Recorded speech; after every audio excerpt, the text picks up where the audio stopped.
शुभ सूचना मिली है। आप लोगों को सुनकर के बड़ा हर्ष होगा।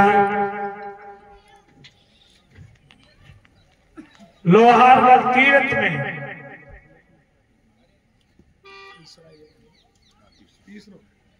लोहारगढ़ तीर्थ में भगवान श्री देवनारायण का जो मंदिर था वह अति प्राचीन था और उस मंदिर का जीर्णोद्धार आप समस्त भक्तों ने मिलकर के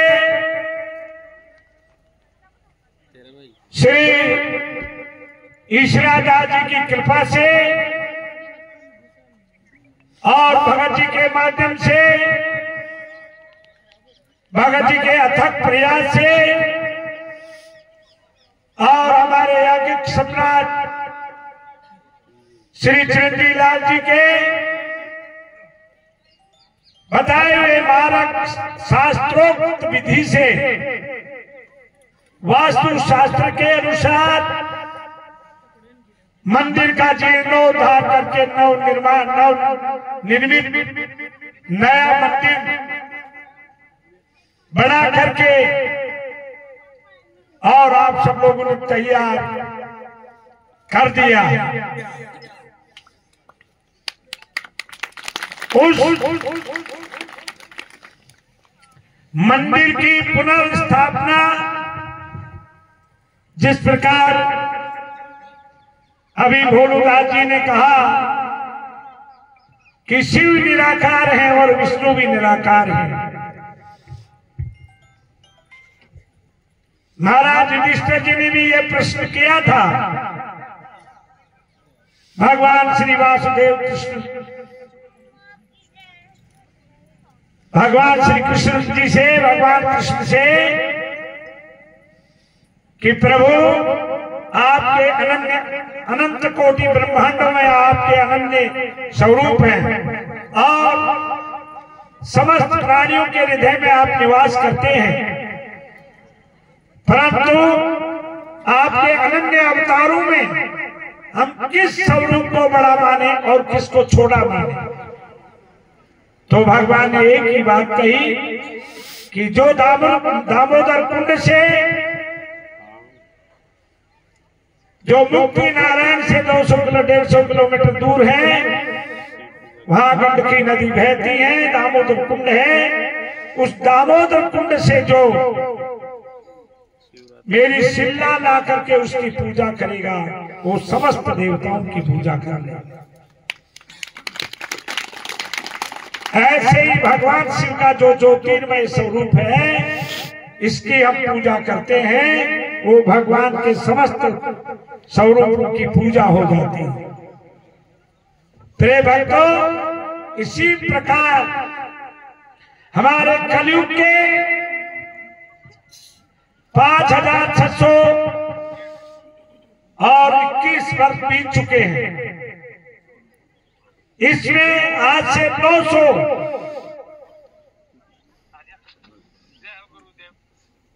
यानी संवत 968 संवत 900 आप 2000 है, 81 है, संवत 2081 है आज और चैत्र मास में भैया से लगेगा। ऐसे संवत 968 के अंश और जन्म लियो गुर्जर के बंद। ऐसी भक्तों ने कविता लिखी है।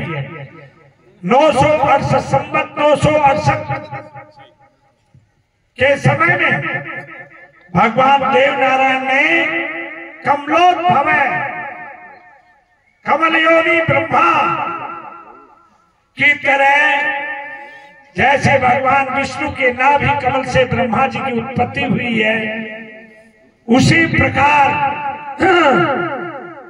एक कमल पुष्प के से प्रकट होकर स्वयं देवनारायण ने साधु माता की झोली में अवतार जिन्हें अयोनिज कहा जाता है, क्योंकि भगवान कभी किसी के गर्भ में नहीं आते, परंतु भगवान के जो अंशावतार हैं, भगवान देव नारायण, नार शब्द जल का है और अयन शब्द घर का है। जिसका पानी में घर हो, जिस देवता का, उसे देव नारायण कहते हैं। वही स्वयं नारायण विष्णु माता साधु की झोली में आए, इसलिए अयोनिज किसी के गर्भ से पैदा नहीं हुए, इसलिए देव नारायण कहलाए। दूध की नदी बही, उस माला शेरी डूंगरी में कहां से जल प्रकट हुआ, कहां से कमल प्रकट हुआ और कहां से भगवान का प्रादुर्भाव हुआ, और कोई देखने वाला नहीं था। क्या तो माता थी, क्या भगवान थे, या उनके शेष नाग जो एक साल पहले आए थे, ऐसा कुछ है। प्रिय भक्तों, भगवान कभी भी किसी भी के घर, किसी भी जगह, कभी भी किसी भी घर में और किसी भी योनि में प्रकट हो सकते हैं। हिरण्याक्ष को मारने के लिए मारा है शुक्र, सुअर का रूप धारण किया और अमृत निकलवाने के लिए कच्छप, एक जीव का, एक कच्छप कछुए का अवतार ग्रहण किया, और वेदों और ऋषियों की और बीजों की रक्षा करने के लिए मत्स्य अवतार आदि श्वेत 12 है कल्पे जम्बूद्वीपे भटखंडे। भगवान ने अनेकानेक जीवों के रूप में अवतार लेकर के और इस धरती का उद्धार किया। तो प्रिय भक्तों, भगवान देव नारायण ने कलयुग में अवतार लेकर के हमारे सब भक्तों का उद्धार किया, इस पृथ्वी का उद्धार किया और आपके कुल को पवित्र किया। अब मैं वो बात आपको सूचना देना चाहता हूं कि उस नए मंदिर के लिए भगत जी के मन में देव नारायण महायज्ञ करने का विचार पैदा हुआ। देव नारायण भगवान का महायज्ञ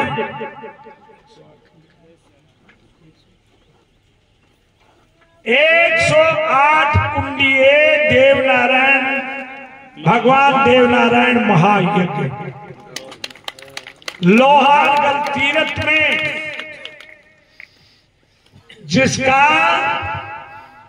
ध्वजारोहण का मुहूर्त हमारे शास्त्रविद प्रकांड विद्वान थावर कीजिए थर्पना और बुद्ध कीजिए व्योवार, शनिवार फुलेरा दोज और फागुन को महीनों, ये ध्वजारोहण का मुहूर्त है। फुलेरा दोज को अपने भक्तों के साथ में और हमारे याज्ञिक सम्राट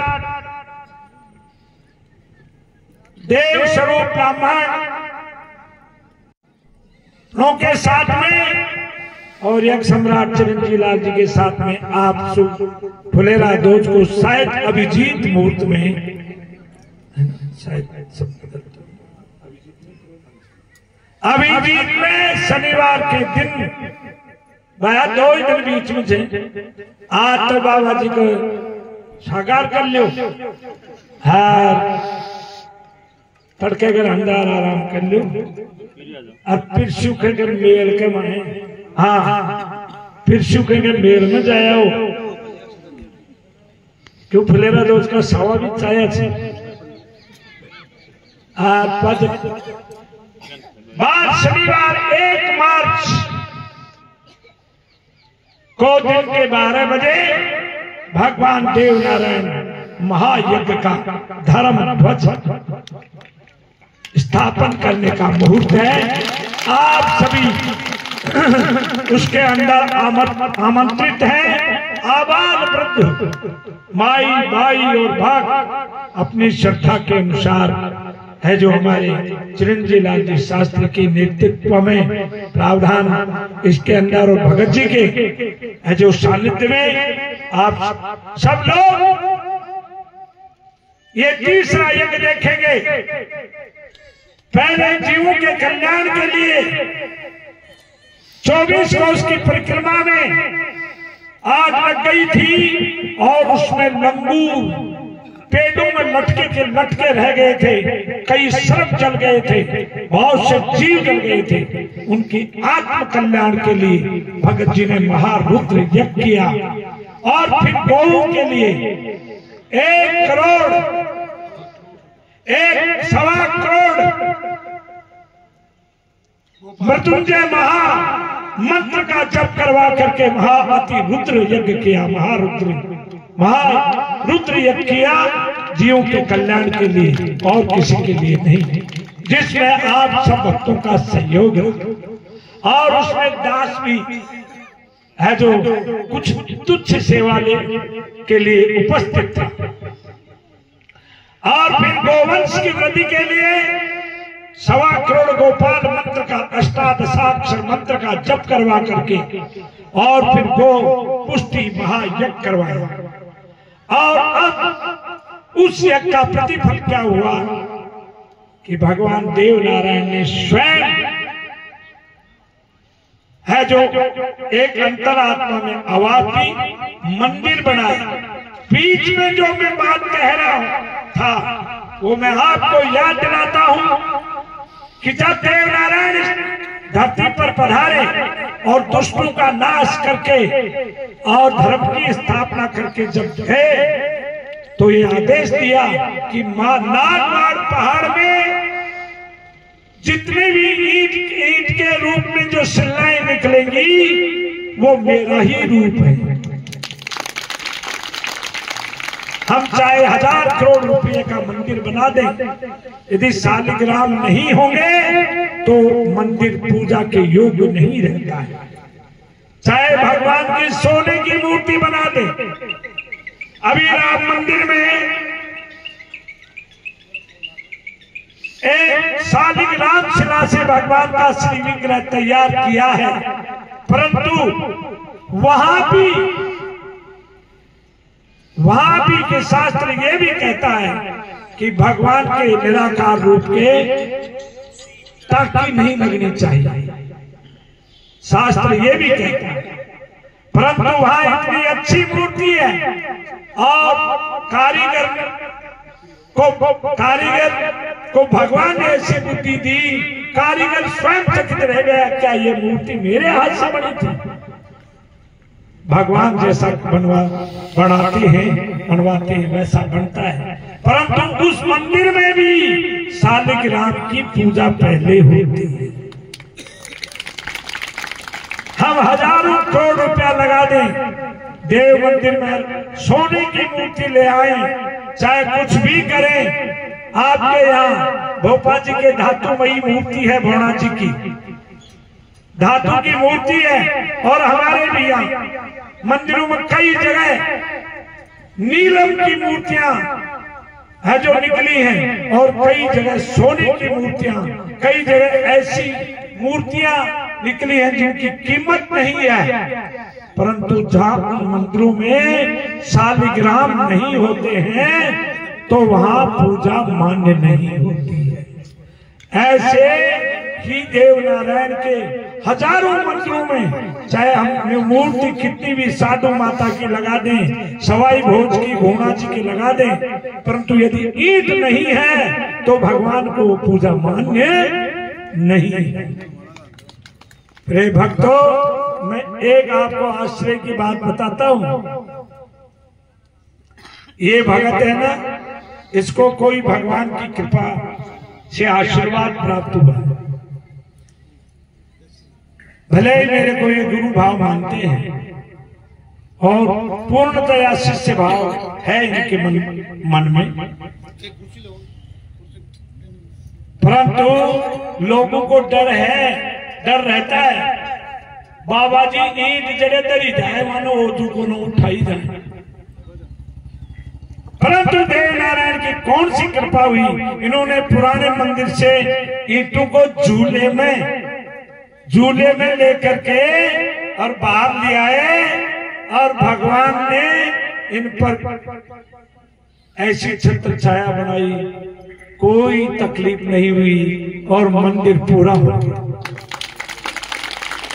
तो ये भगवान की तो कृपा है। इसलिए उन्हीं लाई हुई पहले की ईंटों की पुनर्स्थापना, जैसे एक सालिग्राम जी को नया मंदिर बनावा, नया मंदिर बनाते हैं तो सालिग्राम जी तो चल मूर्ति है, उनको उठा के दूसरे मंदिर में बैठा के, गोपाल जी को दूसरे मंदिर में बैठा के और बहुत विशाल मंदिर बना करके फिर ला करके वैसे नए घर में विराजमान कर देते हैं। जय भैया आपा होली बनावा, कोठी बनावा, पहला घर में तो ढाजा और वो पहला घर को सामान झूपड़ी में कर लिया और पांच देख लो करा नयो घर, नई कोठी, नयो मकान बने गुना जनाई में ले चाल वो सामान दर। तो भगवान देव नारायण अपने नए मंदिर में पधारेंगे और उसका मुहूर्त 4 मई का निकाला है।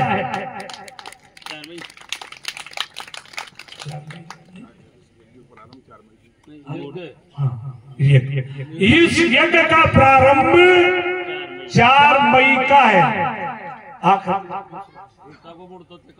आखा तीज के दूसरे